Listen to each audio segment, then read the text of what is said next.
Hello everyone, welcome to my YouTube channel Let's Academy. दोस्तों, आज हम लेकर आए हैं साइंस का क्लास। ठीक है, आज हम लोग पढ़ने वाले हैं साइंस। ये वीडियो आपको हर एक प्रकार के कॉम्पिटिटिव एग्जाम में काम देगा, स्पेशली आपका रेलवे के आपका जितने अपकमिंग एग्जाम है, जैसे ग्रुप डी है जो आप होने वाला है एग्जाम, एनटीपीसी जो कल परसों आपका क्या है नोटिफिकेशन आया, उसमें भी आपको काम देने वाला है। तो चलिए आज का क्लास हम लोग क्या करते हैं, शुरू करते हैं। तो आज का फर्स्ट क्वेश्चन है, जब कैल्शियम ऑक्साइड में पानी मिलाया जाता है तो कौन सी अभिक्रिया होती है। कैल्शियम ऑक्साइड में जब पानी मिलाया जाता है तो कौन सा अभिक्रिया होता है। तो सबसे पहले हम लोग समझते हैं कि रासायनिक अभिक्रिया होता क्या है और ये कितने प्रकार की होती है। देखिए, रासायनिक अभिक्रिया जो होता है वो 4 प्रकार के होते हैं। रासायनिक अभिक्रिया,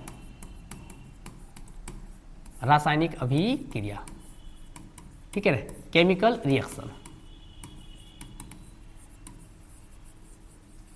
केमिकल रिएक्शन कितने टाइप्स के होते हैं, 4 प्रकार के होते हैं। एक होता है आपका संयोजन अभिक्रिया,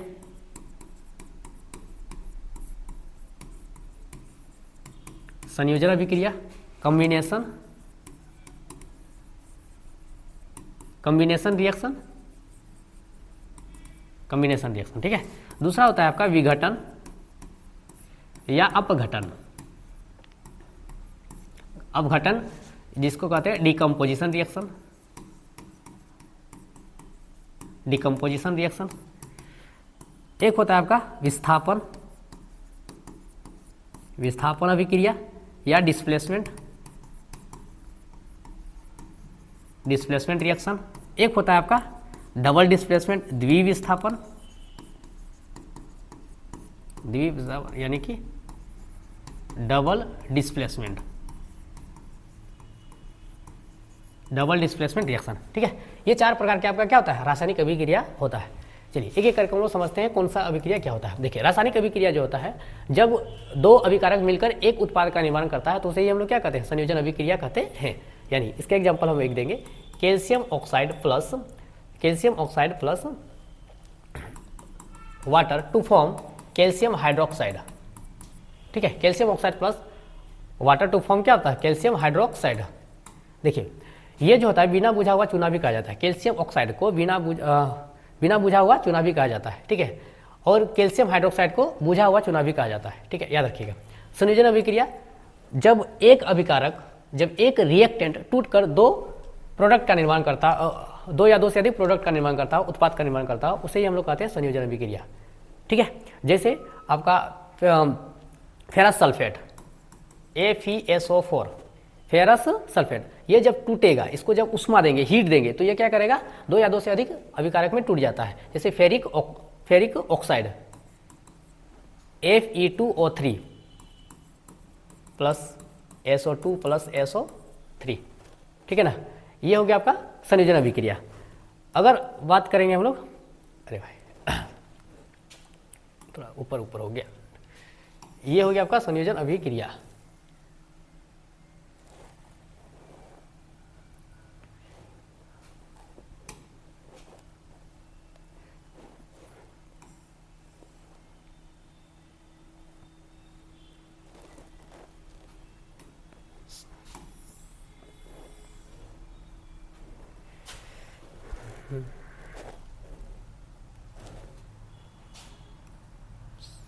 क्यों नहीं हो रहा है,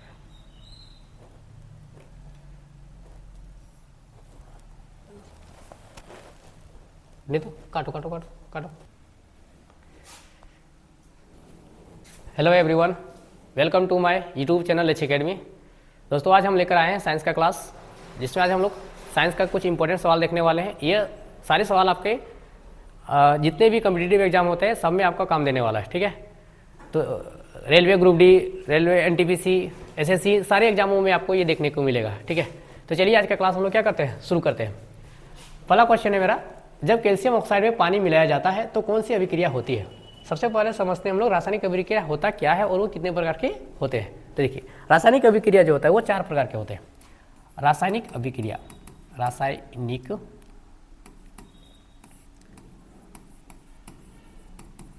अभिक्रिया, केमिकल रिएक्शन। तो केमिकल रिएक्शन जो होता है, रासायनिक अभिक्रिया जो होता है वो 4 प्रकार का होता है। एक होता है आपका संयोजन, संयोजन अभिक्रिया यानी कि कॉम्बिनेशन रिएक्शन। एक होता है आपका अपघटन या विघटन, अपघटन या विघटन अभिक्रिया, डिकम्पोजिशन, डिकम्पोजिशन रिएक्शन। एक होता है आपका विस्थापन, विस्थापन अभिक्रिया, डिस्प्लेसमेंट।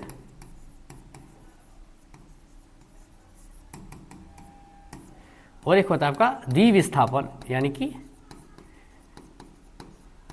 डबल डिस्प्लेसमेंट है,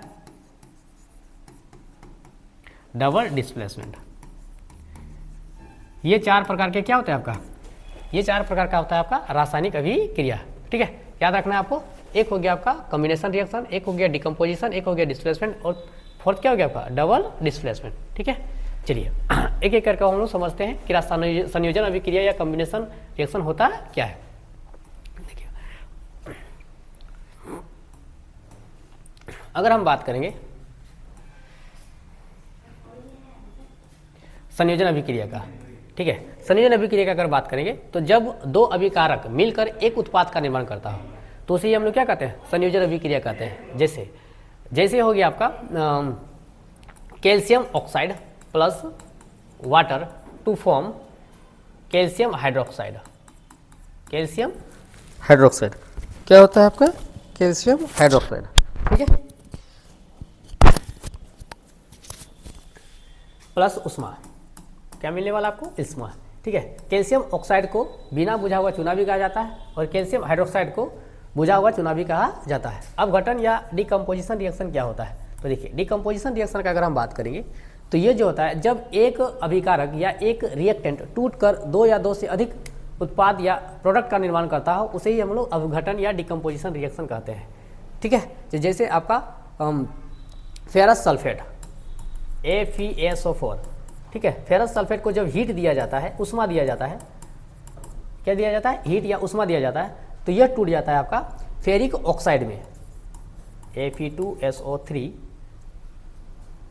FeO3 plus SO2 plus SO3।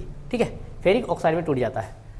विस्थापन अभिक्रिया डबल डिस्प्लेसमेंट रिएक्शन क्या हो गया, तो जब आयरन प्लस कॉपर सल्फेट को हीट किया आपस में रिएक्शन करवाया जाता है तो ये बन जाता है आयरन सल्फेट प्लस कॉपर। ठीक है, नेक्स्ट द्विविस्थापन अभिक्रिया। द्विविस्थापन अभिक्रिया का अगर हम देखेंगे sodium sulphate Na2SO4 plus Na2SO4 plus barium chloride BaCl2 plus barium sulphate plus sodium chloride, क्या बन जाएगा, सोडियम क्लोराइड। ठीक है, क्या बन गया आपका, सोडियम क्लोराइड। रिएक्शन को बैलेंस नहीं होगा तो रिएक्शन आप बैलेंस कर लेना। ठीक है, तो इस प्रकार से आपका जो कैल्शियम ऑक्साइड जब पानी मिलाया जाता है तो क्या बन जाता है, कैल्शियम ऑक्साइड। और ये किस प्रकार का अभिक्रिया है, संयोजन अभिक्रिया। तो इसका करेक्ट आंसर क्या हो जाएगा, ऑप्शन नंबर बी। चलिए सेकंड नंबर देखते हैं हम लोग। सेकंड क्या कहता है, सेकंड बोल रहा है आपका जी कि आयरन को जब कॉपर सल्फेट से रिएक्शन करवाया जाता है तो आयरन सल्फेट प्लस कॉपर बनता है। तो बताइए किस प्रकार का रिएक्शन है। देखिए अभी हमने यहाँ पढ़ा है, देखिए यहाँ पर आयरन प्लस कॉपर सल्फेट को जब आपस में रिएक्शन करवाया जाता है तो ये किस प्रकार का क्या बनता है, आयरन सल्फेट प्लस कॉपर। तो ये किस प्रकार का अभिक्रिया है, तो यह है आपका एक विस्थापन अभिक्रिया। तो बताइए इसका सही आंसर क्या हो जाएगा, तो इसका करेक्ट आंसर होगा आपका विस्थापन अभिक्रिया, option number B. Baking soda का रासायनिक नाम बताना है, क्या बताना है आपको, बेकिंग सोडा का रासायनिक नाम। चलिए स्टार्ट करते हैं हम लोग, बेकिंग सोडा का रासायनिक नाम।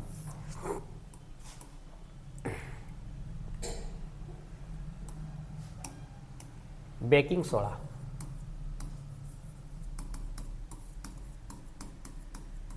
बेकिंग सोडा, ठीक है ना, बेकिंग सोडा। बेकिंग सोडा को खाने वाला सोडा भी कहा जाता है, खाने वाला सोडा भी किसे कहा जाता है, बेकिंग सोडा को भी कहा, खाने वाला सोडा भी कहा जाता है। अगर इसका रासायनिक नाम देखें, रासायनिक नाम या केमिकल नेम, तो इसका रासायनिक नाम है sodium hydrogen carbonate. Sodium hydrogen, sodium hydrogen carbonate, ठीक है। या दूसरा नाम भी है इसका सोडियम बाइकार्बोनेट, सोडियम बाइकार्बोनेट।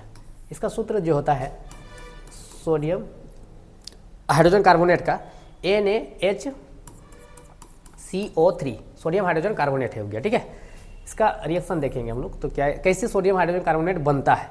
तो जब सोडियम को NaCl, सोडियम क्लोराइड को water H2O plus carbon dioxide CO2 plus NH3 को जब आपस में रिएक्शन करवाया जाता है तो यहाँ से बनता है आपका ammonium chloride NH4Cl plus sodium hydrogen carbonate NaHCO3, ठीक है। तो इस प्रकार से हम लोग बेकिंग सोडा बना सकते हैं। इसका क्या उद्देश्य है, क्या यूज है इसका, ठीक है ना, इसका यूज क्या है। तो देखिए ये बेकिंग सोडा जो होता है, खाने वाला सोडा जो होता है, ये बहुत इंपॉर्टेंट है। देखिए अगर बारिश का मौसम है, ठीक है ना, एकदम, तो आपको क्या करते हैं, घर में आदमी घुस जाता है तो उस वक्त क्या किया जाता है, सोचता है आदमी चलो कुछ गरम गरम बनाया जाए, तो उस पल आपको बेकिंग सोडा का याद होगा। अगर आपको पकौड़ी अगर खस्ता बनाना है, थोड़ा सा स्वादिष्ट बनाना है, तो वहाँ पर आपको किसका यूज किया जाता है, बेकिंग सोडा का यूज किया जाता है, ठीक है ना। तो ये मज़ेदार चीज़ है, आपको स्वादिष्ट को आपको बढ़ा देता है कौन, बेकिंग सोडा। आपके सुहाना मौसम को और ज़्यादा सुहाना कर देता है बेकिंग सोडा। तो इसका करेक्ट आंसर क्या हो जाएगा, सोडियम बाइकार्बोनेट। नेक्स्ट, लाल फास्फोरस को गर्म करने पर कौन सा यौगिक बनता है, बताइए। अब लाल फास्फोरस को गर्म करेंगे, ठीक है। व्हाइट फास्फोरस, रेड फास्फोरस, दो तरह का फास्फोरस हो गया आपका, ठीक है। बट देखिए अब डिपेंड करेगा जो आपका ये यहाँ यौगिक बन रहा है लाल फास्फोरस को गर्म करने पर, ये डिपेंड करेगा कि लाल फास्फोरस को किसके साथ अभिक्रिया करवाया जा रहा है, ठीक है ना। उसके अकॉर्डिंग ही आपका क्या करता है ना, उसका यौगिक बनता है, समझे ना। तो यहाँ बोला नहीं गया है कि किसके साथ आप करवा रहे हैं, समझे ना, बट ऑप्शन के साथ आपको पकड़ना है, क्योंकि यहाँ सारे में फास्फोरस किसके साथ किया गया, ऑक्सीजन के साथ करवाया गया। क्लोरीन के साथ करवाएंगे तो क्लोरीन बनेगा, और सल्फर के साथ करवाएंगे तो सल्फर बनेगा, समझे ना। तो हम आपको समझाने जा रहे हैं, देखिए समझिए। जब हम लाल फास्फोरस को, किसको, लाल फास्फोरस को हम क्या करेंगे, ऑक्सीजन के साथ अभिक्रिया करवाएंगे। किसके साथ, ऑक्सीजन के साथ।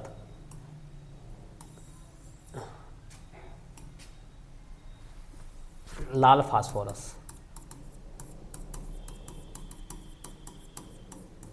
फास्फोरस को जब ऑक्सीजन के साथ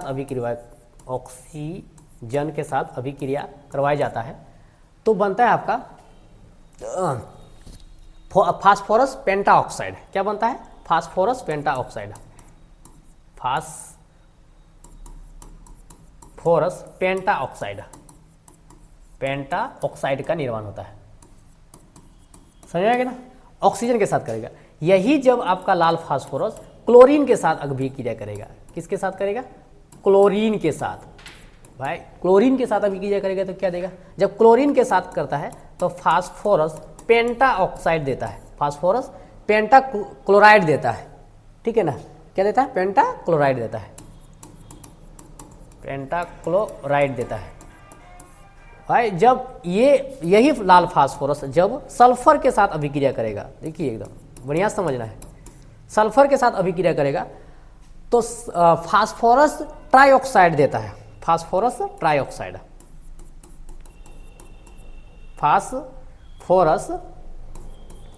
फास्फोरस ट्राइऑक्साइड,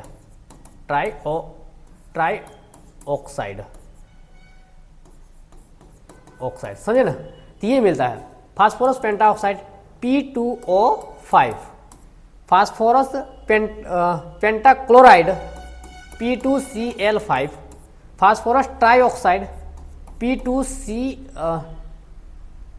ट्राई सल्फाइड बनेगा, ट्राइसल्फाइड ऑक्साइड बोलते हैं, ट्राइसल्फाइड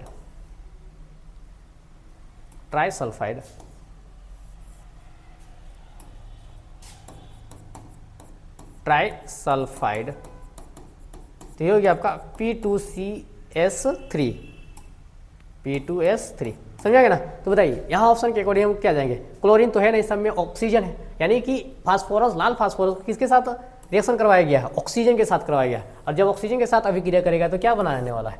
पेंटा ऑक्साइड बनेगा। क्या बनेगा? पेंटा ऑक्साइड। क्लियर हो गया ना सब कुछ? तो डिपेंड करता है किसके साथ अभिक्रिया कर रहा है लाल फास्फोरस। ठीक, समझ लीजिए बढ़िया से।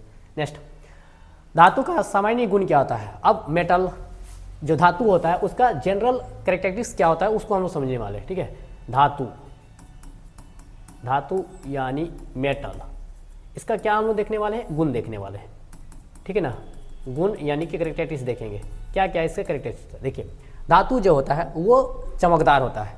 कैसा होता है? चमकदार होता है, शाइनिंग, एकदम पूरा चमकेगा। ठीक है, इसको ठोकने पर आवाज़ देता है। ठोकने पर क्या देगा आपको? आवाज़ देगा।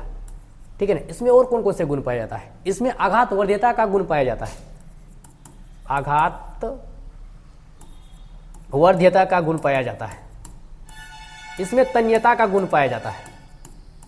ठीक है ना। ये जो होता है ऊष्मा का अच्छा चालक होता है। ऊष्मा का अच्छा चालक होता है। ठीक है ना। विद्युत का सुचालक होता है। विद्युत का सुचालक होता है। ये सारे गुण है किसका? मेटल्स का। ठीक है ना। तो बताइए आपको ऑप्शन देखिए क्या कौन सा सही है? ऊष्मा का अच्छा चालक, भंगुर, विद्युत का खराब चालक, ध्वनि अवशोषित। तो ये सब कुछ नहीं होगा। कौन सा करेक्ट आंसर होगा? Option number A. चलिए, अधातु सामान्यतः किस अवस्था में पाई जाती है? अधातु यानी कि नॉन मेटल, नॉन मेटल या अधातु,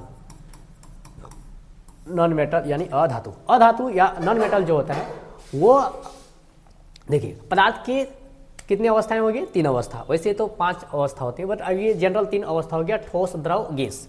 ठोस, द्रव, गैस। ठीक है ना। तो ठोस, द्रव, गैस 3 अवस्था हो गया पदार्थ। पदार्थ के आपकी कितनी अवस्थाएं होगी? 3। ये तीनों का तीनों पदार्थ की अवस्था हो गया, ठोस, द्रव और क्या हो गया आपका? गैस। तो जो अधातु होता है वो तीनों का तीनों फॉर्म पाए जाते हैं। ठीक है ना। अधातु क्या करते हैं? सभी फॉर्म में पाए जाते हैं आपका, ठोस, द्रव, गैस। तो इसका करेक्ट ऑप्शन क्या हो जाएगा आपका? सभी रूपों में। कौन सी धातु कमरे के तापमान पर द्रव अवस्था में पाई जाती है? ठीक है। लिक्विड फॉर्म में कौन सा मेटल पाया जाता है? धातु, मेटल है आपका। एक धातु है आपका पारा, इसको इंग्लिश में कहते हैं मरकरी। मरकरी। ठीक है। मरकरी ये क्या है आपका? एक मरकरी एक आपका धातु है, यानी कि आपका एक मेटल है। मरकरी क्या है? धातु यानी मेटल। ये जो होता है ये एकमात्र ऐसी ये जो धातु होता है एकमात्र ऐसा धातु है जो क्या किया जाता है आपका? द्रव अवस्था में पाया जाता है। ये कौन सा अवस्था में पाया जाता है? द्रव अवस्था में पाया जाता है, लिक्विड फॉर्म में पाया जाता है। लिक्विड फॉर्म में देखिए, मेटल होने के बाद भी ये गैस फॉर्म में पाया जाता है, लिक्विड फॉर्म में पाया जाता है, नॉट गैस, लिक्विड फॉर्म में पाया जाता है, द्रव अवस्था में पाया जाता है। ठीक है ना। तो बताइए इसका करेक्ट आंसर क्या हो जाएगा? लोहा, जस्ता, सोडियम, नो, क्या हो जाएगा? पारा।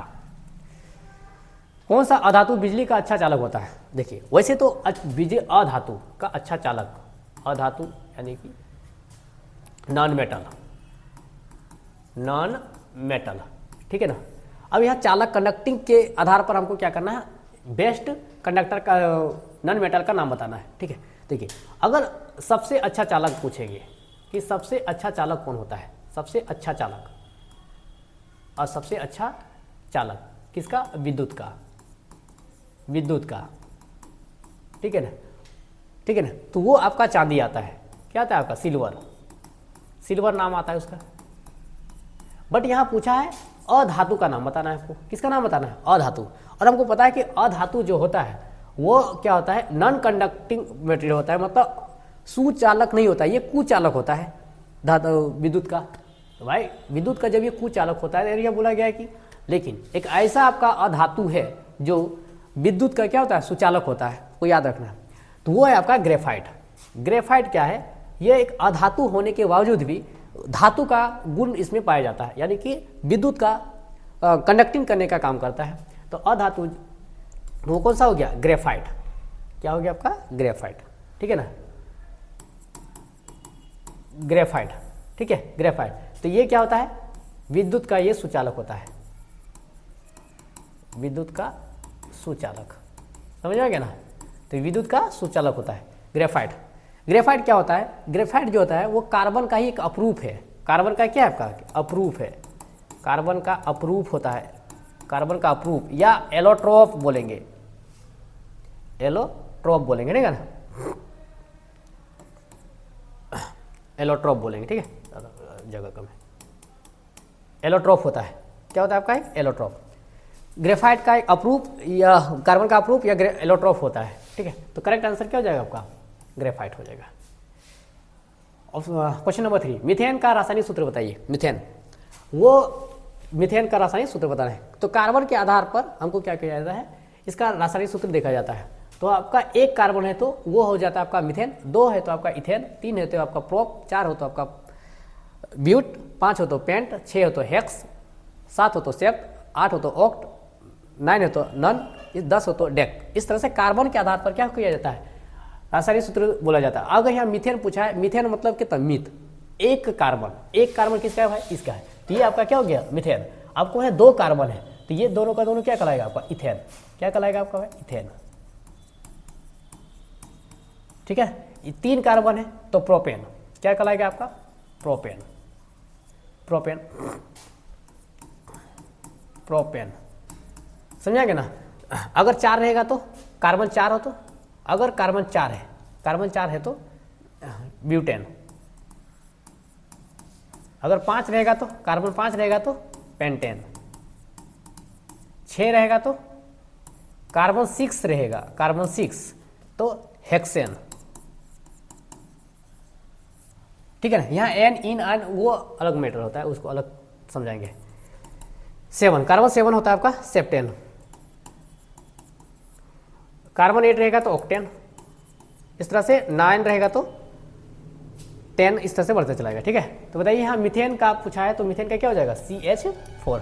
Next, ethanol C2H4O5। Ethanol C2H5OH, ये क्या है? ये है आपका एथेनॉल। इसको क्या कहते हैं? एथेनॉल कहते हैं। क्या कहते हैं इसको? एथेनॉल, ठीक है ना। ये रासायनिक नाम, इसका केमिकल नेम पूछ रखा है तो इसका केमिकल रासायनिक नाम जो होता है एथाइल एल्कोहल होता है। रासायनिक नाम क्या है भाई? तो इसका रासायनिक नाम है आपका एथाइल या ethyl alcohol. Ethyl alcohol, ethyl alcohol, ठीक है ना, एथिल एल्कोहल है, ठीक है। नॉर्मल में इसको अल्कोहल भी कहा जाता है, इसके कई नाम है, ठीक है। अल्कोहल नॉर्मली इसको क्या कहा जाता है? अल्कोहल। ये पीने वाला अल्कोहल भी कहा जाता है, ग्रेन अल्कोहल भी कहा जाता है, कई नाम है इसके अल्कोहल का, ठीक है ना। नॉर्मल जो पिया जाता है वही आपका क्या हो गया? अल्कोहल। तो नॉर्मली इसको क्या कहा जाता है? सिंपल भाषा में इसको अल्कोहल भी कह सकते हैं, एथाइल अल्कोहल। तो इसका केमिकल नेम क्या हो गया आपका? एथाइल अल्कोहल हो गया। नॉर्मली इसको क्या बोला जाता है? सामान्य नाम इसका अल्कोहल हो गया, आपका पीने योग्य अल्कोहल हो गया, या फिर आपका ग्रेन अल्कोहल भी हो गया, ठीक है। तो थैंक यू, आज के लिए इतना ही।